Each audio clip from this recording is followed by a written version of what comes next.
অত্যাৱশ্যকীয় সামগ্ৰীৰ মূল্য বৃদ্ধিয়ে জুৰুলা কৰিছে সমগ্ৰ ৰাজ্যবাসীক। ইন্ধনজাত সামগ্ৰীৰ মূল্য বৃদ্ধি, নিত্য ব্যৱহাৰ্য যিসমূহ সামগ্ৰী সেই সামগ্ৰীৰ মূল্য বৃদ্ধিয়ে ইতিমধ্যে জুৰুলা কৰিছে ৰাজ্যবাসীক।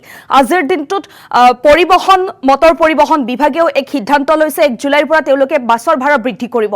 কিন্তু তাৰ মাজতেই আজি মুখ্যমন্ত্ৰী ডক্টৰ হিমন্ত বিশ্ব শৰ্মাই ফেচবুক লাইভ যোগে মূল্য বৃদ্ধিক লৈ কিছু মন্তব্য কৰিছে।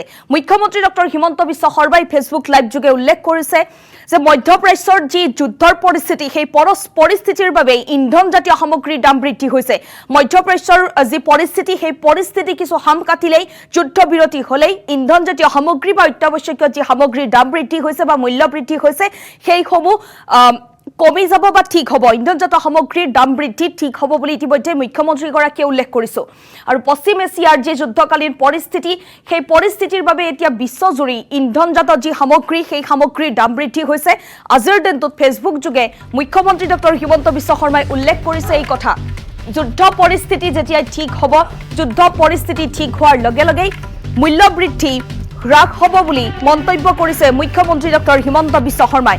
ইতিমধ্যে মধ্যপ্ৰাচ্যৰ যি মহাযুদ্ধ সেই মহাযুদ্ধ চলি আছে, কিন্তু তাৰ মাজতেই মধ্যপ্ৰাচ্যৰ মহাযুদ্ধৰ দোহাই দি ইতিমধ্যেই সমগ্ৰ দেশজুৰি ইন্ধনজাতীয় সামগ্ৰীৰ পৰা আৰম্ভ কৰি অত্যাৱশ্যকীয় সামগ্ৰীৰ যি মূল্য বৃদ্ধি বা দাম বৃদ্ধি তাৰ পিছতেই দেখিবলৈ পোৱা গৈছিল সৰ্বসাধাৰণ জনতা ক্ষুব্ধ হৈ পৰিছিল। এই ক্ষেত্ৰত বজাৰলৈ গৈ সৰ্বসাধাৰণ জনতাই মোনা ভৰাই বজাৰ কৰিব নোৱাৰা বুলি কিছু মন্তব্য কৰিছিল আৰু এই ক্ষেত্ৰত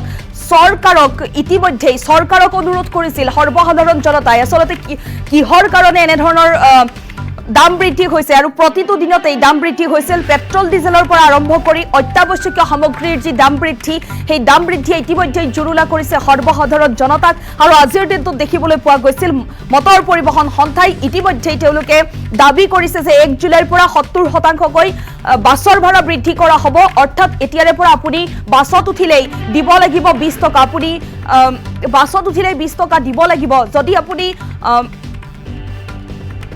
বজাৰসমূহত চাবলৈ যায় তেতিয়াহ'লে মধ্যপ্ৰাচ্যৰ মহাযুদ্ধৰ পৰিস্থিতিৰ দোহাই দি ইতিমধ্যেই অত্যাৱশ্যকীয় নিত্য ব্যৱহাৰ্য আপুনি বা মই নিত্য ব্যৱহাৰ্য যি সামগ্ৰী সেই সামগ্ৰীসমূহৰ ইতিমধ্যেই দাম বৃদ্ধি হৈছে।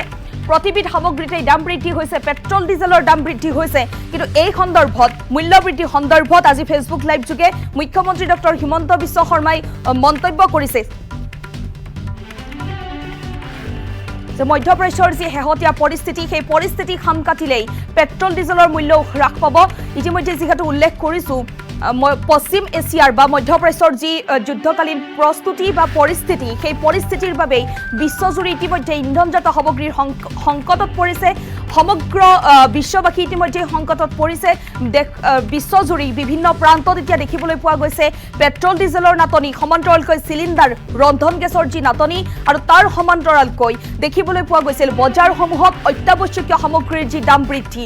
আৰু তাৰ পিছতেই সৰ্বসাধাৰণ জনতাই ক্ষোভ প্ৰকাশ কৰিছিল, সৰ্বসাধাৰণ জনতাই এই ক্ষেত্ৰত প্ৰতিক্ৰিয়া প্ৰকাশ কৰিছিল। যিহেতু বিগত কিছুদিন ধৰি প্ৰায় প্ৰতিদিনতেই প্ৰতিবিধ সামগ্ৰীৰ দাম বৃদ্ধি হৈছিল, প্ৰতিবিধ সামগ্ৰীত মূল্য বৃদ্ধি হৈছিল। পেট্ৰল ডিজেলত মূল্য বৃদ্ধি, সমান্তৰালকৈ ৰন্ধন গেছৰ নাটনি, তাৰ মাজতেই ৰন্ধন গেছৰ দাম বৃদ্ধি বা মূল্য বৃদ্ধি, অত্যাৱশ্যকীয় সামগ্ৰীৰ দাম বৃদ্ধি। কিন্তু এই ক্ষেত্ৰতেই মুখ্যমন্ত্ৰী ডক্টৰ হিমন্ত বিশ্ব শৰ্মাই মন্তব্য কৰিছে। মুখ্যমন্ত্ৰী ডক্টৰ হিমন্ত বিশ্ব শৰ্মাই মূল্য বৃদ্ধি সন্দৰ্ভত কি মন্তব্য কৰিছে এই মুহূৰ্তত আগবঢ়াইছোঁ। কেইটামান দিনত অসমত বা আমাৰ দেশত পেট্ৰল ডিজেলৰ মূল্য বৃদ্ধি পাইছে আৰু তাৰ ফলত সৰ্বসাধাৰণ ৰাইজৰ কষ্টও হৈছে। কিন্তু আমি সকলোৱে জানো এই মূল্য বৃদ্ধি কিয় হৈছে আৰু এই মূল্য বৃদ্ধিৰ কাৰণ কি। ভাৰতৰ খাৰুৱা তেলৰ বা পেট্ৰল ডিজেলৰ 90% পেট্ৰল ডিজেল আমি আৰৱ ৰাষ্ট্ৰ, ৰাছিয়া বা আমেৰিকাৰ পৰা, ভেনিজুৱেলাৰ দৰে ৰাষ্ট্ৰৰ পৰা আমি লৈ আহোঁ। বৰ্তমান যি মধ্যপ্ৰাচ্যত যি যুদ্ধ চলিছে, আমেৰিকা আৰু ইৰাণৰ যুদ্ধ চলিছে, তাৰ বাবে পেট্ৰল ডিজেলৰ মূল্যই আকাশলংঘী পৰ্যায়ত ভৰি দিছে। প্ৰধানমন্ত্ৰী নৰেন্দ্ৰ মোদীয়ে প্ৰচেষ্টা কৰিছে যাতে ভাৰতৰ সৰ্বসাধাৰণ ৰাইজে এই মূল্য বৃদ্ধিৰ পৰা অকণমান হ'লেও সকাহ পাব পাৰে। পৃথিৱীৰ সকলো দেশতে ডিজেল পেট্ৰলৰ মূল্য অভাৱনীয়ভাৱে বৃদ্ধি হৈছে। কিন্তু যিমানখিনি নকৰিলে আমাৰ দেশখন চলিব নোৱাৰা হ'ব, সিমানখিনি মূল্য বৃদ্ধি আমাৰ দেশেও পেট্ৰল ডিজেলৰ বাবে কৰিবলগীয়া হৈছে।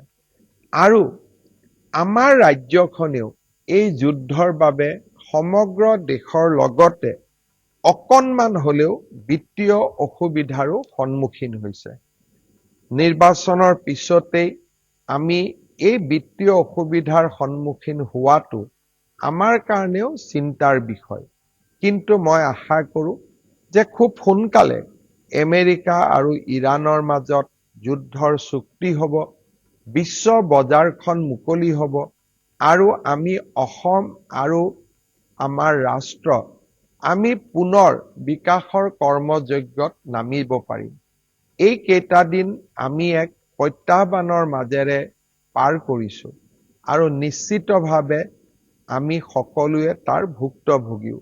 মই আশা কৰিম বিশ্বযুদ্ধ বা বৰ্তমান যুদ্ধৰ যি পৰিৱেশ শেষ হওক, সৰ্বসাধাৰণ ৰাইজ নিশ্চিতভাৱে অসুবিধাৰ পৰা